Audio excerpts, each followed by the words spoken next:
Hey guys, it's Rich with your Monday Spot in the Pagan Perspective. This week we're talking about circles. This week's question comes from Mārcis. Hopefully I can get everything in this video short and sweet because I have a lot of information to talk about in a short amount of time. I am going to be doing a full-length video, probably upwards of a half an hour or 45 minutes maybe, because there is a lot of information here and I'm really jazzed to talk about this today. But unfortunately, it won't come up until October 1st timeframe is when I have it scheduled. So anyway, getting into the topic. So the actual word is circumambulation. I can't say it. Anyway, it's basically Latin for to walk around. Being a Mason, the whole concept of walking around a circle in a clockwise motion is actually really important. It's part of your initiation, it's part of the rituals, and I'm not giving out any secrets here because you can basically look all this up online and in books in the Library of Congress. So there's not really any secrets being given here.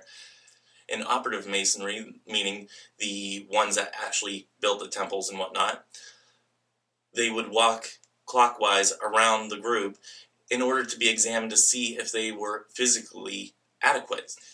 Because you don't want to have somebody building something who isn't physically capable of doing so. This practice historically was to emulate the sun going from east to west, from the viewer being in the south, in the northern hemisphere. So my question to Brendan is, since you are in the southern hemisphere, do you guys go the other direction?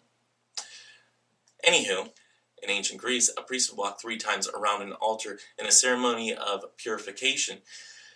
While walking around the altar, he would sprinkle meal and holy water as a service to the gods. In Islam, a pilgrim would walk 7 times around the Kaaba. I don't know if I'm saying that correctly, and if I got that wrong, I'm sorry. But they would do this while praying. In the Jewish tradition, you have the walls of Jericho and how those came down. You have walking around the synagogue for Hasha Rabbah to venerate the more important prophets. In Jewish weddings, a bride will walk around the groom 3 times in order to break down any walls in between them and to build up the walls of the household that is being formed. For Catholics out there, in some ceremonies, a priest will walk around the altar with incense to purify and sanctify the altar. In speculative masonry, of which I'm a part, we walk the initiate around the altar to prepare and purify them before receiving light, and to venerate the sacred objects on the altar. So with all that information being thrown at you in a very short amount of time, how do you cast a circle? Well, there's several ways that I cast a circle. One thing that I use is my wand. I use it to set the boundary between the mundane and the sacred, making my space purified and sanctified for my workings. However, I don't always use my wand. Sometimes I use my hands to direct the boundary of where I want the circle to be. And sometimes I don't have the space in order to walk around a circle.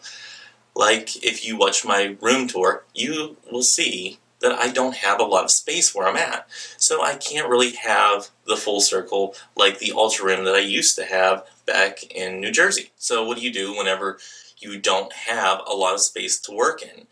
One thing that I do is I don't walk at all.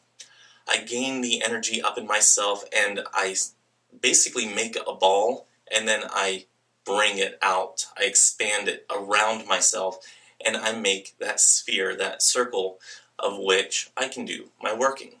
The second question that was asked is, what's in a circle? And the simplest answer that I can give you is whatever you want to be in there. A circle is your sacred space. It is things that only you allow in there. It is your protective bubble. So if you don't want something or someone in there, you kick them out.